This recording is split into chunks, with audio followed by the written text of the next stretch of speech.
So nice to meet you, Melissa. Thank you for coming. Nice to meet you, Rich. Thank you for being here. Thank you so much. Stay down. You're fine. Sure.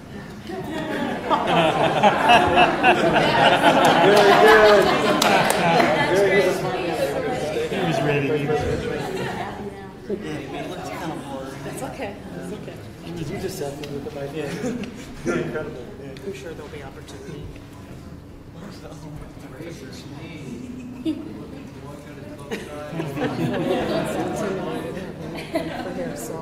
Okay. Thank you. Matt?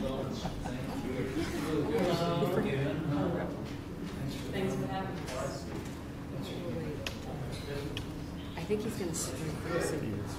Okay, Kellyanne Conway is with us, everybody. How are you? Hi, Julie. Seema Verma. You all know Kellyanne, I think, who is a counselor to the president. Seema is the administrator of the Center for Medicaid Services. Just delighted to welcome you here. Jared, are we We're getting the president right now. okay? Yeah, have him come in. I'm going to call on each one of these and maybe share a minute of your own experiences.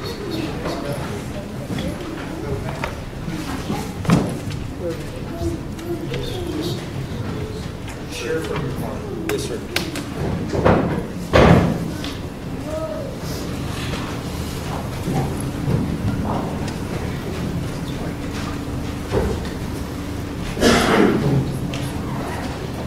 Okay. You all set?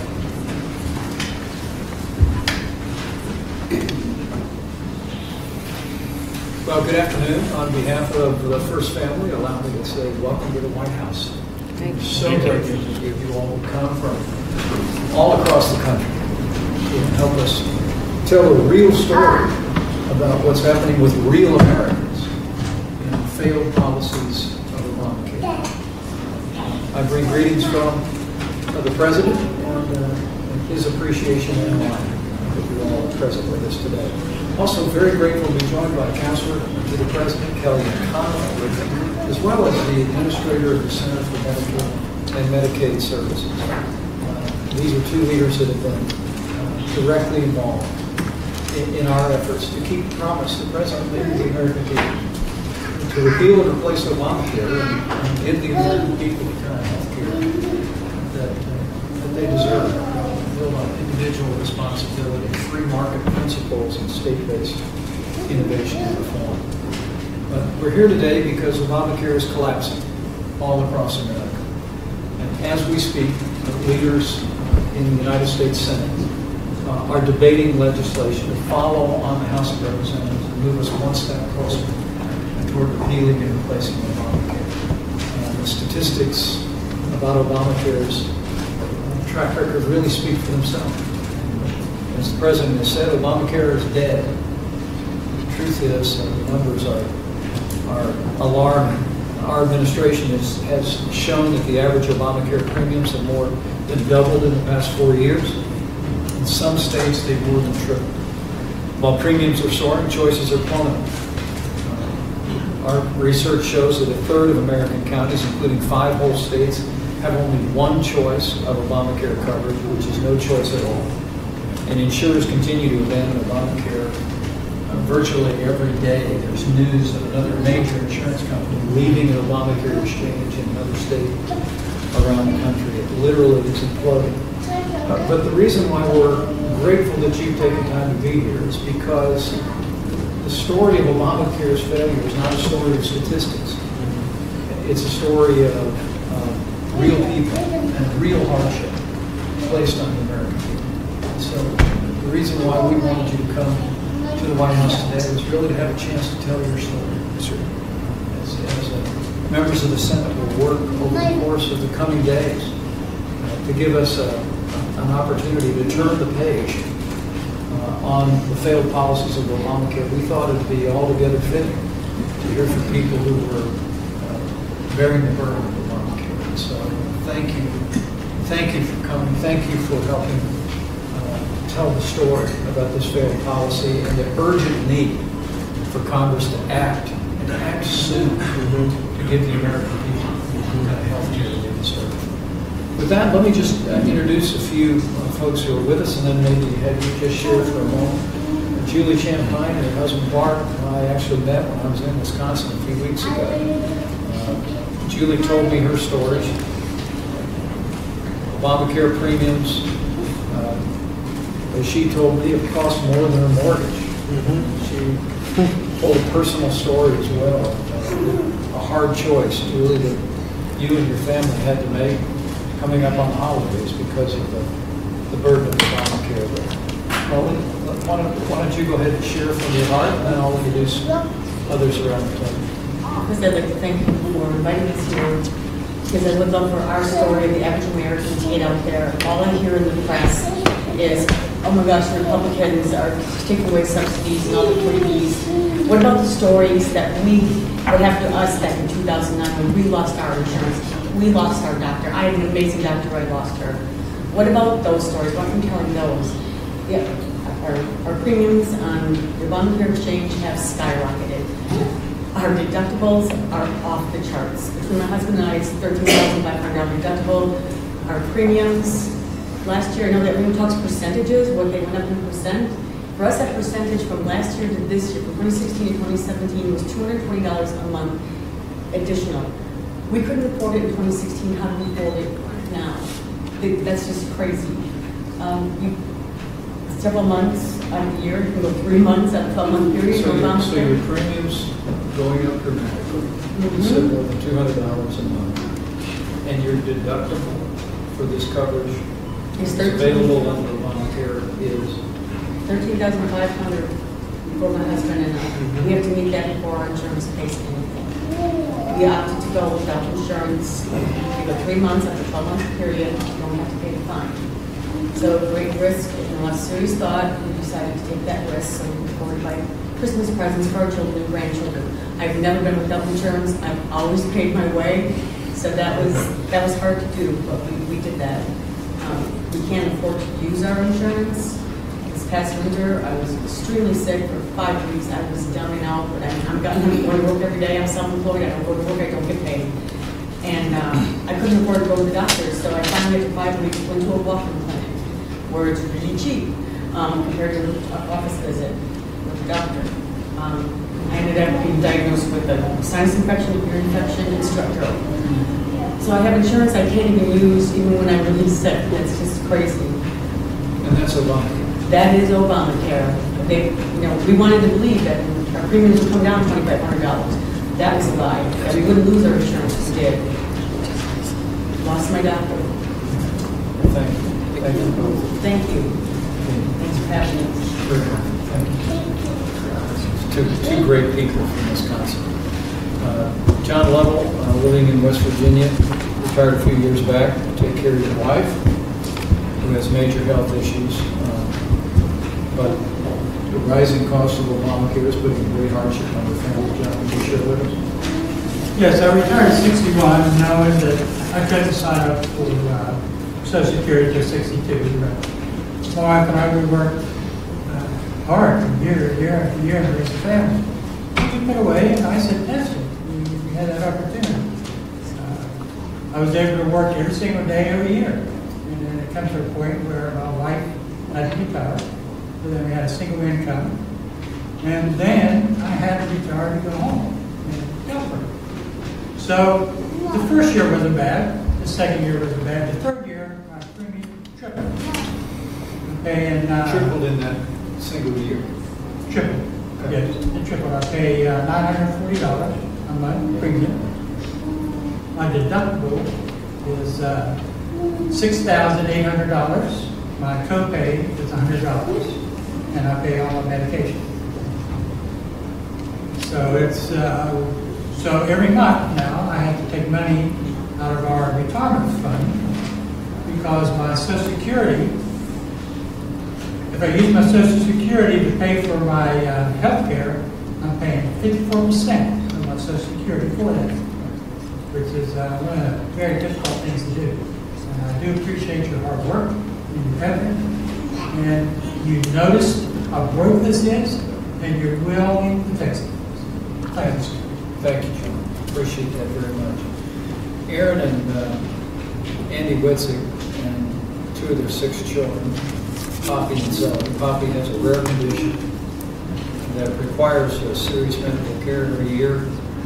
They've lost their Obamacare plan and had to buy a new one. It costs more and covers less. Aaron, can you share your experience, your story, and thank you for bringing your beautiful daughter to us. My pleasure. We actually had the Blue Cross Blue Shield. We had a really, really great plan. It cost us quite a lot, but we knew that we would be able to handle co-pays and deductibles when we didn't know what would happen. This was before Obamacare. This is before Obamacare, yes. And then post-Obamacare, our premiums actually got slashed because her need was no longer able to be applied towards the cost of the premium since there would be no pre-existing conditions. So we actually thought in the beginning that it was going to be a benefit to us, and we were a little bit excited about it. However, every year it has changed. And at this point, now we can't get the bandages she needs. She can't see the doctor she needs. Every year the plan is no longer available. Our premiums go up, our deductibles go up, but our biggest concern is the fact that we don't know what next year's going to be. If this year was already, you can't get these things. And we didn't find out until after we placed our first order for several $1,000s in bandages, and which we have to have to take advantage to take care of her. And so once we found out they weren't paying, I said, well, they're not in network. So they've always been in network. And they explained it to us that they no longer are this year. And so we could get an exception, but that would not be retroactive. So they were willing to grant us an exception for a few months after a lot of work on our behalf. But they don't have to keep doing that. We don't know when they're going to say no exception. And if we just need to go quick see her specialist doctor, we can't without just paying completely out of pocket. So it's more of the fact that insurance should be bringing peace of mind, and it's doing the opposite. But before Obamacare, you had a Blue Cross plan. Yeah. It was predictable. Very, and I mean, like I said, it was more at that point, just the premium. We had no copay, no deductible, very, very, very low deductible. But it was incredibly reliable, and we could count on it. We were willing to pay for something that we can count on. But now we're paying, and we don't know what we're getting. So that's nice. Well, thank you so much. And thank you for bringing Poppy. She's absolutely adorable. Next up is Chris McCullough from Louisiana. Like millions of Americans, Chris has been facing high costs for a Obamacare plan, and he's found out that it's virtually useless. Chris, maybe you want to come around this way if you want. Please feel free. Chris, maybe you share with us your experience with The minimum Obamacare. policy would cost over $500 a month just for me. $6,000 deductible, so you're already over $11,000. It only covers 60%. I had a surgery. I've negotiated with the doctors. It was under $6,000. Had I had Obamacare, it would have cost me that $6,000 deductible plus 40% of the excess, because the operation would have then been almost $15,000 instead of $14,000. My husband's covered by VA. But when I pay a penalty for not having it, I'm taxed on both of our incomes. So do you choose to pay the penalty instead of having it? It's been cheaper to pay my own medical and $4,000 worth of penalties over the past 3 years. Right. So one of, Seema, how many millions of Americans choose to pay the penalty instead of 6.5 million. 6.5 million. They could use the money to buy health care. Well, Chris, how important do you think it would be for the Congress to get the president's desk? Move now. Go right now. Don't wait till the meeting's over. Go get it done. Get rid of Obamacare. Let us buy insurance across state lines. That way we can pick and choose what we need. I promise you, I don't need maternity coverage. But I would have to pay for it. So, yeah, I think we can pass on that. And it's hurting a lot of people. And there's no recourse for anything. If Obamacare calculates that you get a subsidy and they do it incorrectly, you're on the back to pay it back yourself. If your income is over 400% of the poverty limit, there's no limit to how much they can make you repay. That's devastating for families. Well, thank you so much for sharing your story and being so transparent about it. You are literally the face of some 6.5 million Americans who've chosen simply to pay the penalty. $4,000 out of your family's budget, and you pay for your own health care. But I didn't make the insurance company rich for nothing. I just have to cover my own. Well, thank you, Chris, very much. We're also joined by Melissa Atkinson and her husband Rich from Ohio. You know, we all remember the promises of Obamacare, don't we? If you like your health insurance, you can keep it. All right, we've already heard from Erin that she had health insurance she liked, she wasn't able to keep it. We heard if you like your doctor, you can keep it. And that's another story we're going to hear now. Melissa and Rich, thank you for being here. Thank you for having us. From Ohio, you lost your doctor under Obamacare and you've been struggling to get the health care that you need. Melissa, maybe you'd share with us. Yeah, I'll tell you that in Ohio right now there aren't any options for us. I think most people are aware of that. It's been reported in the news. So you've got one provider, and in the county that we are in, there are no options. So you're forced into the marketplace to purchase your insurance.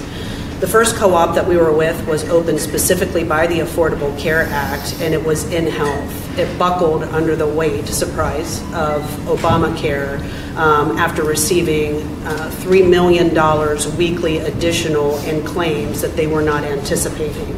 So what that meant for us is not only did we pay those high premiums and those high deductibles, when they started to close their doors and there were leftover bills to be paid, well, guess who gets to foot the bill for those? That we did.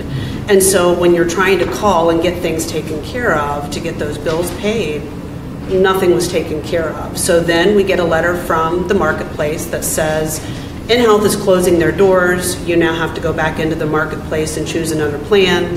Of course, you'll hear the same thing that I did. I watched our president stand on national TV and his cabinet and other folks specifically say, you will keep your doctor, you will keep these providers, pre-existing conditions are covered, and here's what people need to understand.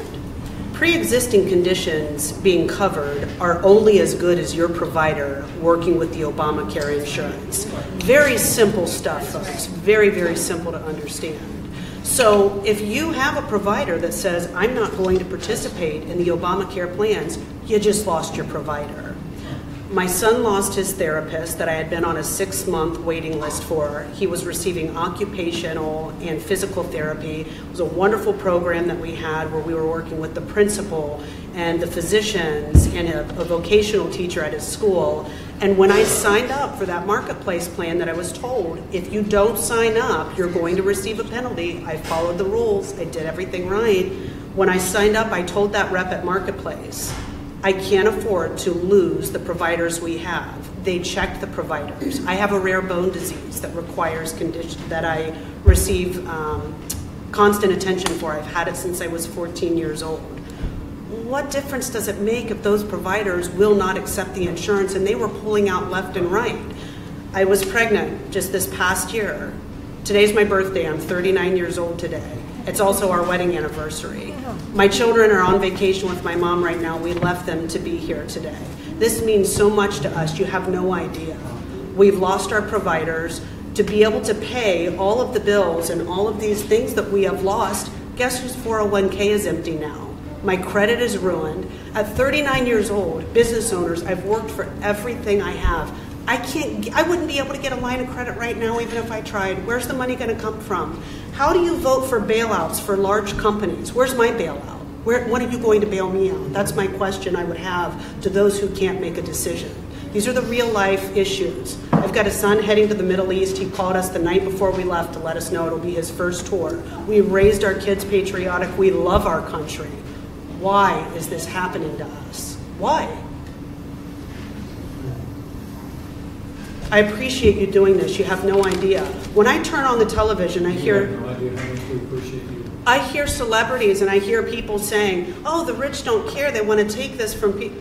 I'm not rich. I'm middle class. I cleared $50,000 a year. I've lost everything I have. They're so out of touch with what's going on, they have no idea.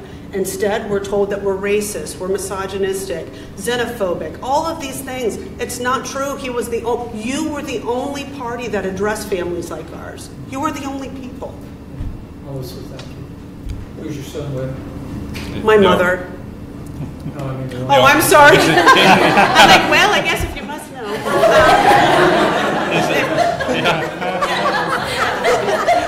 I thought that was kind of odd, but he's with the United States Army. Yes. bless Yeah. Tell him I said thank you for your service. I sure will. And Melissa, thank you for sharing. I'm sorry for the emotion level. No, It's Amazing. just, you've got to understand. The fact that you're here on your birthday and your anniversary, I hope tells anyone looking in how important this is and what a hardship this place will think. But I'll just tell you, help is on the way. I believe you. And you being here is making a real difference. I believe you. So thank you. Thank you. And, God bless you. Thank you. God bless you. God God bless you. Kellyanne, we hear these stories all the time. You want to give us a word? We do. I note that sometimes when we speak of Obamacare, quote, victims, that's put in quotation marks as if you're not real. And to echo what the Vice President said, this is about real people impacted. It's not about statistics. And statistically speaking, we can no longer turn a blind eye to the fact that some people had the worst possible outcome in the last 7 years, which is you actually had a physical insurance card, but you couldn't use it. And for you to look at your sick children, or for you to think you haven't had a wellness visit or a checkup in years because you have the insurance card but no ability to use it, I think is precisely, it's a double challenge, because the system considers you insured and you know that you're not. You can't get basic health care. But in addition to what the Vice President said, we don't look at this as just, the President does not see this as keeping a campaign promise. We see it as a moral imperative to make sure that those who went without care and those who were left out of the system lost their coverage, lost their hours, lost their jobs, lost their ability as patients, their freedom as patients, to exercise their choices. Now we'll have choice, we'll have access, those premiums will not skyrocket, and those who have been promised better care, patient-centric free market care, will have the same ability as others to access the marketplace. So thank you very much for your courage in being here, and God bless you. Very well said. Very well said. Yeah, it's what Kellyanne said. I heard the story all over the country. What Washington, D.C., since Obamacare defines as success is if you have an insurance card, it's inequality in your pocketbook. But to hear the stories about premiums doubling and tripling, deductibles being so large, essentially makes coverage meaningless. When our son left for the military, I think this is important. We sold his dirt bike, we sold his ATV, we sold things to be able to make our premium payments and meet our deductible to use insurance that they canceled accidentally. 14 hours in 1 week I spent on customer service lines with a system that didn't work, websites that didn't work, and people reading canned responses. Every time I'm sorry, ma'am, I'm like, I'm real, I am real. David Moody, you spent a career in law enforcement. We thank you for your service. Thank you. From the state of Nevada. You actually had to be uninsured for a while, so your wife Still am now. needs. You're uninsured now. Can you talk to us about your experience with Obamacare? Back in the end of 2013, we got notified I was on my employer's health care at the time, but I was retired. And they basically told us because of the Cadillac tax, as they put it, that they were going to raise our premiums 120%. I was already paying it over $833, so it was going up over to $1,700. I was on fixed income on a retirement that if I go out and get another job, I'm limited to 19 hours a week, where I lose my retirement. It goes into suspension. I said I can't afford that either. So I was in a rock and a hard spot. So we went through a broker, got insurance for my wife. I went the rest of the year of 14 without it. She was concerned and worried, oh God, what happens if you got to go to the hospital? I said, well, that's a bridge we're going to have to cross. So of course she was worried all year. We ended up going through a broker, trying to find anything that we could afford together. I finally found something where we had to pay over $1,000 for both of us, and then the deductible was $5,000 each. So there's $10,000 to meet the deductible, and they paid only a 70/30. And that same year, all she needed was some simple equipment to go with a CPAP, but they wouldn't give it to us unless we had a prescription. To get a prescription, we had to get a new sleep study. They billed the insurance $1,000, discounted it to $300. We had to pay it all. The doctor read the information. He billed the insurance $1,600 because he's a provider. They dropped it down to $200. We had to pay all that. Then we finally get a prescription. She goes down to get just a plastic mask in a tube, $150. We had to pay all that. So $650 just for a mask and a tube, so that she could continue breathing at night. And I'm looking at that with what we're paying. I said, this is ridiculous. Every year, they would raise us between 20 to 30% on the premiums and cut the benefits back. Luckily, she went on Medicare last year. I'm younger than her. So I'm still stuck with trying to deal with insurance, and they told me they were going to raise me 22.5% just on my premium, and reduce my benefits even more, and tell me that I couldn't even take a vacation out of Las Vegas, because if I did, none of the health care, if I had to go see a doctor or go to an emergency room, none of it would count towards the deductible. So I said, you're making me a prisoner. I says, I got a better idea. Why don't I just commit a crime? I'll go to prison, I'll get free health care, I'll get free meals, and I'll get a place to sleep. I says, I'd be better off. And it's sad, and everybody makes fun of it, and I make joke of it, but it's true. It's so true. And it doesn't just affect, I mean, it is affecting me, because as of January, I have no health care, because I just can't afford it. And I told the wife, I said, even if I had it, I conservatively used a $100,000 bill at the hospital, I'd have to come up, even if I had the insurance, I'd have to come up with $5,000 plus 30%. I said, so I'd have to come up with $35,000. I'm sitting there going, I'd have to file bankruptcy. I said, so if I'm going to have to file bankruptcy for that, I might as well just file it for $100,000. What's the difference? Well, to give you an idea, I did 3 years in the military. Back in, I was an MP in there, rode motors, rode motors out in Vegas. But I even went to the VA when I first got priced out, and they says, oh, you make too much money on your retirement, you don't qualify. I said, oh, I see, so I make too much to qualify, and I said, I'm not looking for a free handout, I just want something I can afford. That's what we hear from people all over the country. It's something you can afford, which the Affordable Care Act is supposed to provide. And because of that, Can I ask Seema, from the state of Nevada, David's hard with the law. Nevada is one of the states that's been hardest hit in a collapsing Obamacare exchange. Isn't that correct? That's correct. And even more concerns, we're hearing that we've got 2 out of 4 counties that might not even have an insurer that's going to be offering, which means that people will be paying benefits if they don't have any place to go to buy their insurance. Yep. This will be getting worse and Quite worse. And it's not just affecting me. It's, I represent law enforcement for Nevada, but there's officers that are on the job currently that can't retire, because if they did, they can't afford the premiums. So they're not retiring. And trust me, I put 30 years in. That was long enough. Younger guys need to do that kind of work, not older guys. And that's what you're going to have on the street. You're going to have 65, 70-year-old guys still pushing cars around who shouldn't be. Dave, thank you. Thanks for your service in both uniforms. And thanks for being willing to come and share your family story. Oh, thank you. Today. Very important, very timely. Christine Chalky and her son Jacob are with us. Jacob has a very rare condition and receives treatment through Medicaid in Illinois.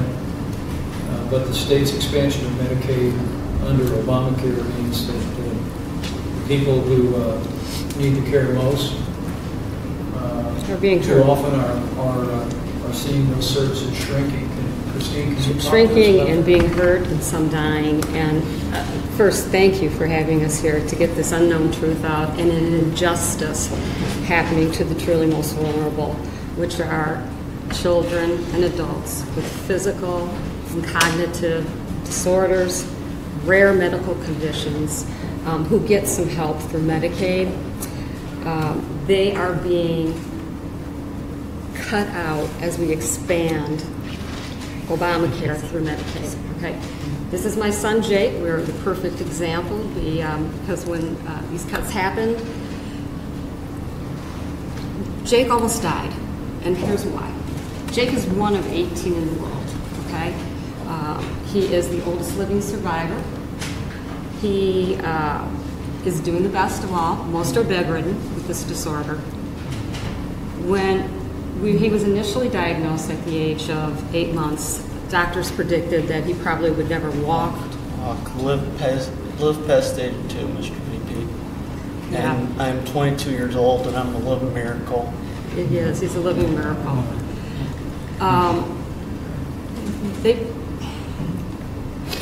What happened for us is that Jake, he's overcome so many things, but one of the things he struggles with is seizure disorder.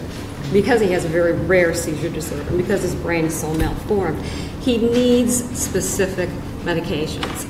And Jake was doing very well.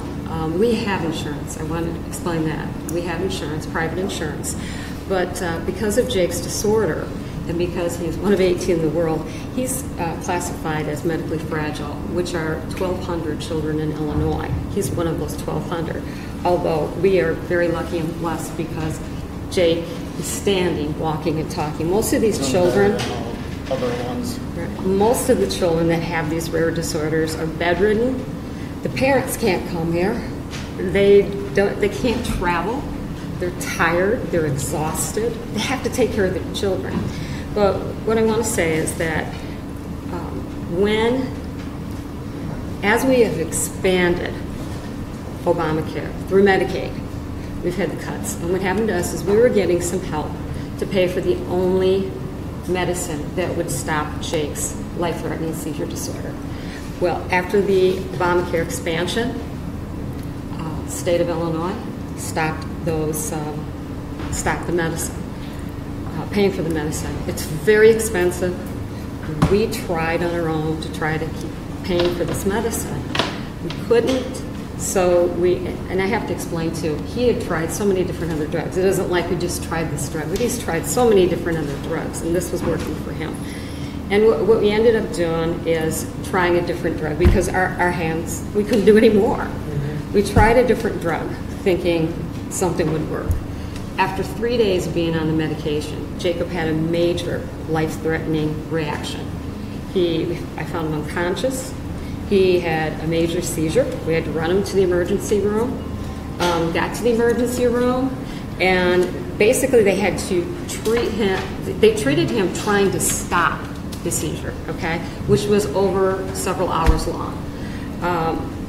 The damage after Jacob's seizure, thank God, was only temporary, but it was for a few days.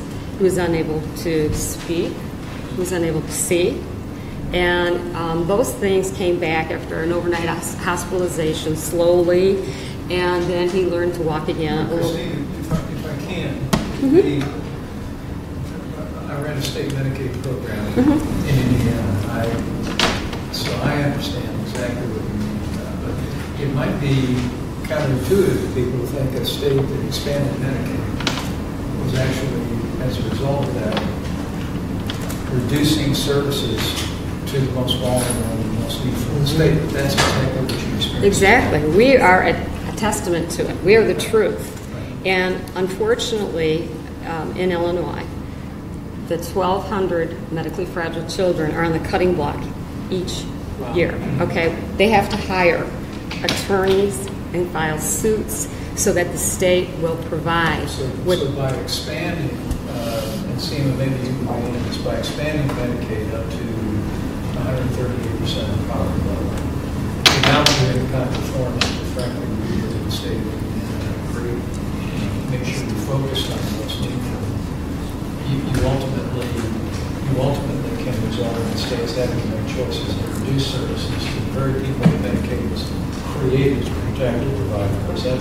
Absolutely. Absolutely. That's been my concern, is that Medicaid serves as a lifeline for Exactly. in the county program, and we're diverting our focus and our attention away from this program. We need to make sure that the program, instead of trying to divert focus, we need to strengthen the program to focus on providing high quality care and ensuring that we are producing care outcomes. Thank you. Christine, thank you so much. Thank you for having us here. Jacob, we are so proud of you. Yes, we are. Thank you, You're sir. an amazing guy.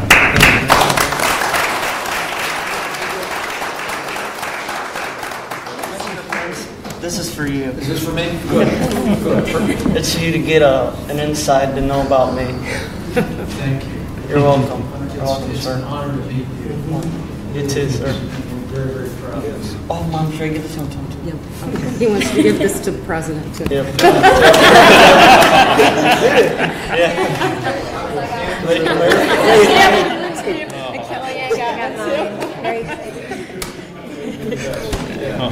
Amazing. Thank you so much.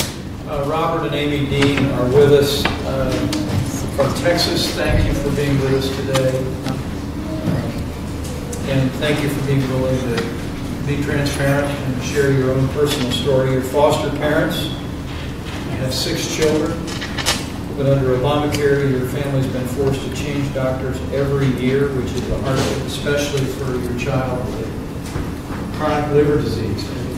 Share your story and thank you for being foster parents. Yes, sir. It's a joy to be parents, and again, it's a joy to be an American. And I want to thank you for inviting us when we have a government that listens, and to be sitting in a room with these people that are brave and that have great stories of perseverance is amazing. And my message is, I know America can and should do better. Our Congress needs to listen to these people and how it's real Americans that this is affecting. When we went on to Obamacare 3 years ago, we thought we're self-employed. This means that we have plans, and we do have a daughter with a pre-existing condition, that liver disease. Very important for us to have coverage. But once we discover that every year the providers in Dallas-Fort Worth, a major metropolitan hub, are declining and dropping out.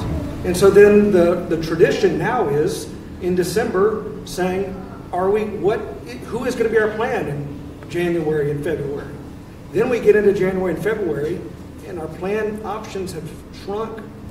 Then we have to change providers every January and February, only to call doctors who are now declining. You would hear voicemail messages on doctors' offices saying, if you're an Obamacare plan, we're listed on this website, but we've dropped it. Please don't call our offices, because they're being flooded with people and they're dropping out. And so the quality of care has suffered. The stability is non-existent. And we've debated month after month, should we opt out? Should we pay the penalty? But with a daughter with a major disease, we know that's irresponsible. So we're just appealing to you and to Congress, my own Senator Ted Cruz. We need them to pass a bill that provides meaningful reform. So you liked your doctor, but you couldn't keep it. Yes, sir. You liked your insurance, but you couldn't keep it. Yes, sir. And your premiums? What skyrocketed. And Aaron was saying, you're paying as much on your mortgage as you are your over there. We calculated that. We're paying as much on our mortgage as we are in health care premiums and deductibles. And the coverage is declining. And declining. We never even use our insurance. We just pay the bill, and we just receive other doctor bills, and we just know that reaching a $5,000 deductible for 6 kids, maybe one day capping out at just $13,000, we just haven't done it in 3 years, but we've sure have written a lot of checks.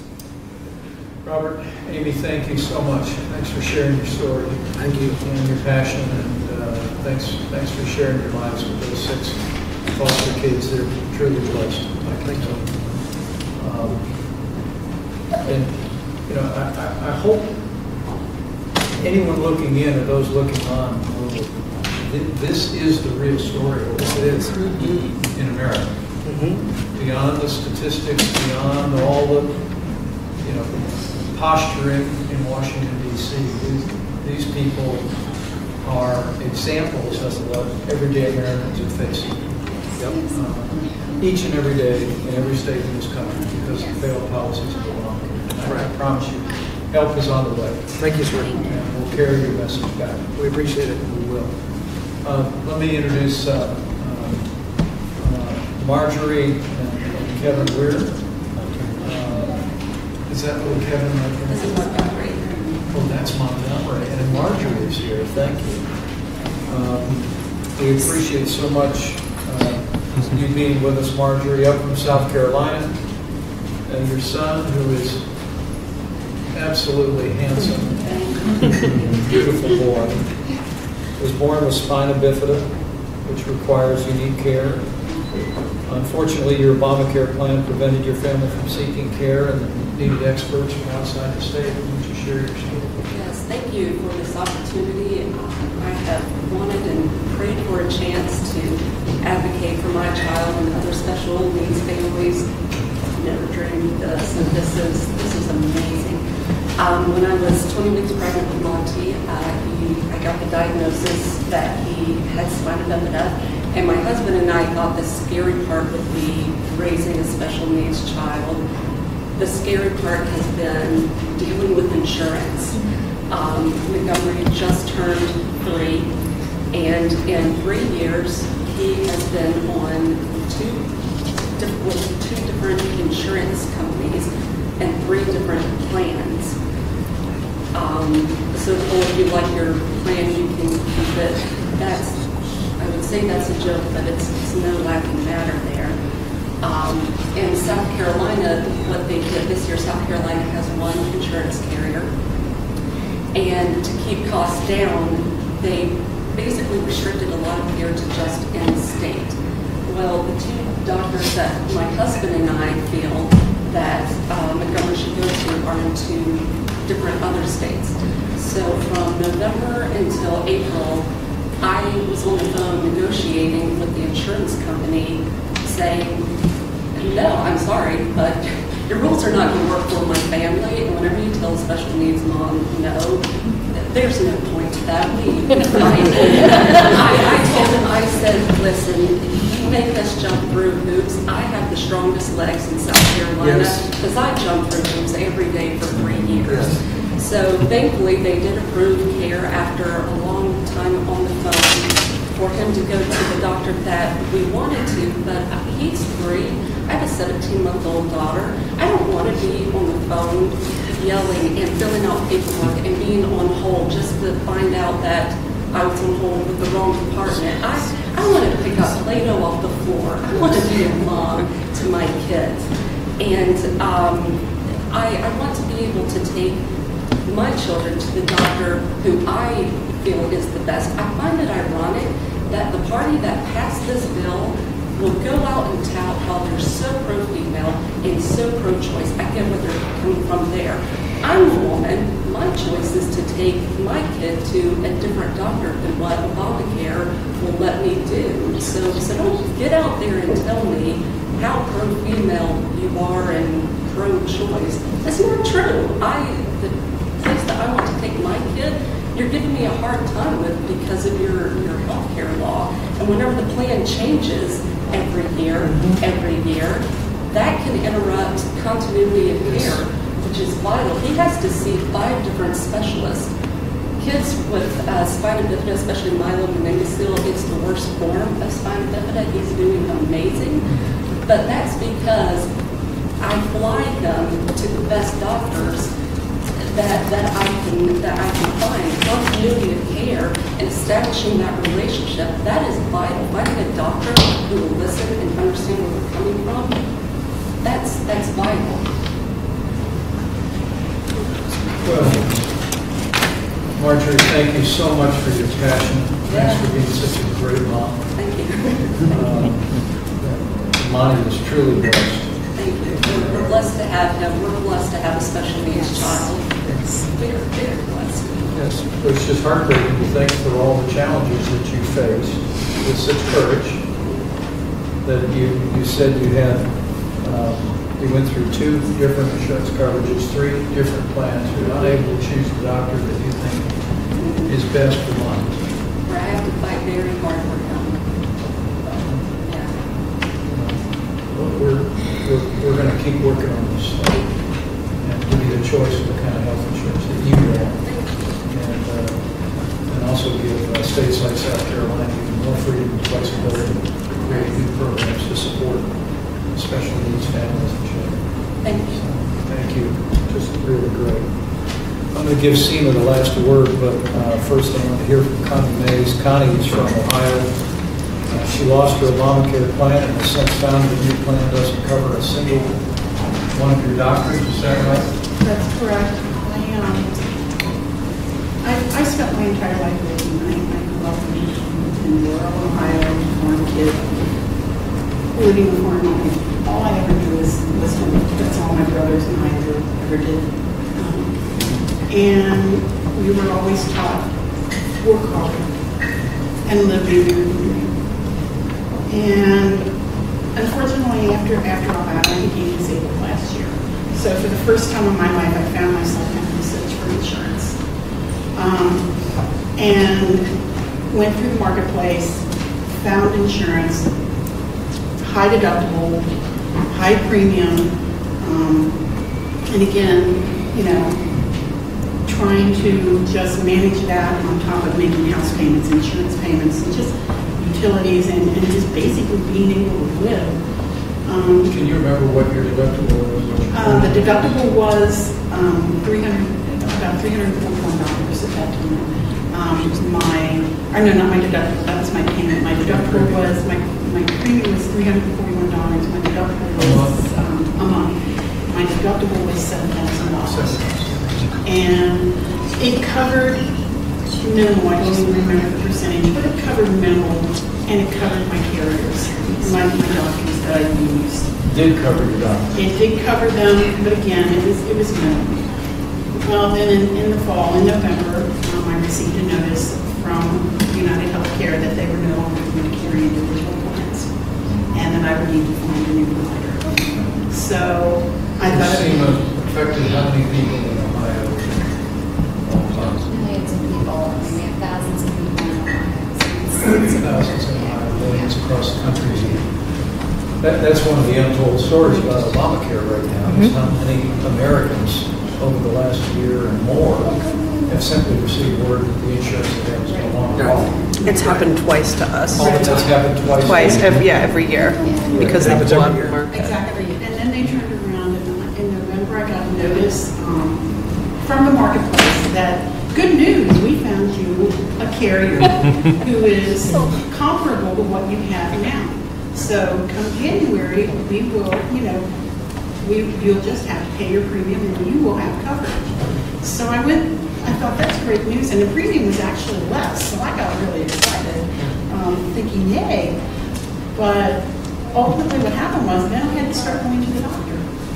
And, when you have multiple doctors, I went to my therapist, well, we're not covered under CareSource. Okay. So next thing I know, I have to go see my orthopedic. We're not covered under CareSource. We haven't got a contract with them. So then I had to go see my family doctor for some things that were happening. She was the one who finally told me, I live in Claremont County, Ohio. That's the county I live in. In Claremont County, there is basically one health care. It's the Mercy Health Partners. That's the system that we have. And all of the doctors belong to that. All of the hospitals start with the name Mercy Health. So my doctor informed me, my regular general practitioner informed me, she said, Connie, if you're with CareSource, none of your doctors are covered.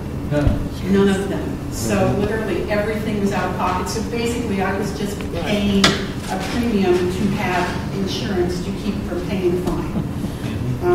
So it made me livid, it made me sick. So what I did was I immediately called CareSource and I demanded. So you said, I mean, it's very profound.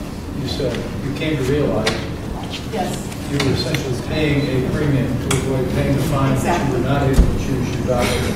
What refund you get hit? That took the insurance coverage. and these are doctors that I've had forever. And I'm sorry, I'm not going to start changing doctors to accommodate your needs. So I made the decision. But you would be counted in the statistics of someone that has insurance coverage. Exactly, because I had a card. So I had insurance coverage. So I called CareSource, and of course CareSource really had nothing to say. I wanted my money back.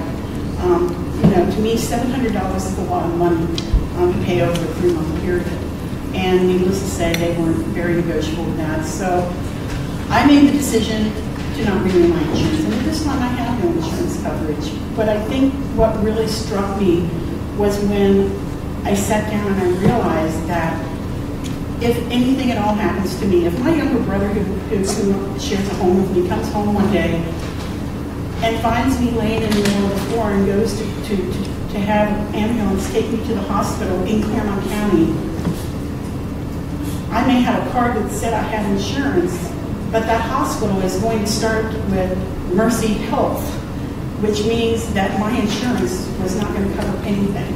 I go to a hospital and I had zero coverage. So I guess for me, it was a real awakening. So I thank you for the opportunity. I thank you for looking for real people. I think one of the things that keeps ringing in my mind that I heard over the last 8 years was affordable health care for everyone. I want to know who everyone is because it wasn't me. It wasn't me. And it isn't my family because they're struggling too. My brother and sister-in-law are having a horrible time. And it's very disheartening. So I'm begging you, please, whatever it takes, we've got to get this fixed. It's destroying people. It's destroying me. I am a home, and if I've got to start paying $4,000 or $5,000 penalties, I'm going to lose everything I have. And I can't imagine what happened to that dream work hard, and you have these things. It's very painful. So please, we've got to get this changed. We've got to get it fixed. Thank you. Thank you for sharing your heart. And I promise you, the President and I and our whole team are not going to stop working until we get this thing done. Thank you. But Connie is really, as all of you are, an example of what millions of Americans have been doing. Washington, D.C., the advocates of Obamacare get credit for you being covered. But you came to realize it was meaningless. Meaningless. No doctor in your community would take the coverage that you had. And in Chris's case, just a decision to write a check, pay a penalty, and have no coverage, but in a very real sense, you were doing the same thing. You just got a card you couldn't use it. It's all part of the broken promises of Obamacare. If you like your doctor, you can keep it. If you like your health insurance, you can keep it. The cost of health insurance would go down. Around this table, each one of you had a story that touches on each one of the broken promises of Obamacare. And what I would say on behalf of Administrator Verma, on behalf of Kellyanne Conway, most especially on behalf of the President of the United States, is help is on the way. Thank you.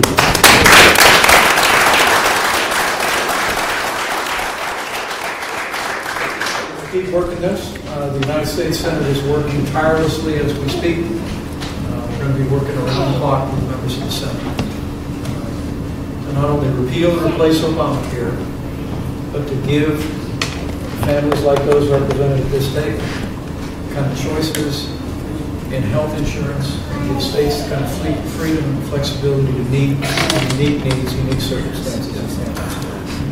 But we're grateful that you're here. The President and I just felt it was very important that people in Washington hear from the American people. And I thank you for letting the voice be heard. Thank you. Thank you. Thank you. Mr. Vice President, I would just like to add, I would put a challenge out to the senators in the House representatives that they got to get rid of this party crap, because that's what it's boiling down to. They're more interested in keeping their party happy and getting reelected than they are the people they're representing. I can only speak for the two of the ones that I know in my state that I helped to get elected. One of them's opposing any kind of change, but he's not coming forward with a solution. The other one's keeping quiet because she's new on the block. That's not helping any of us. David, I just want to tell you, I was in the Congress when Obamacare was passed. I heard all those promises.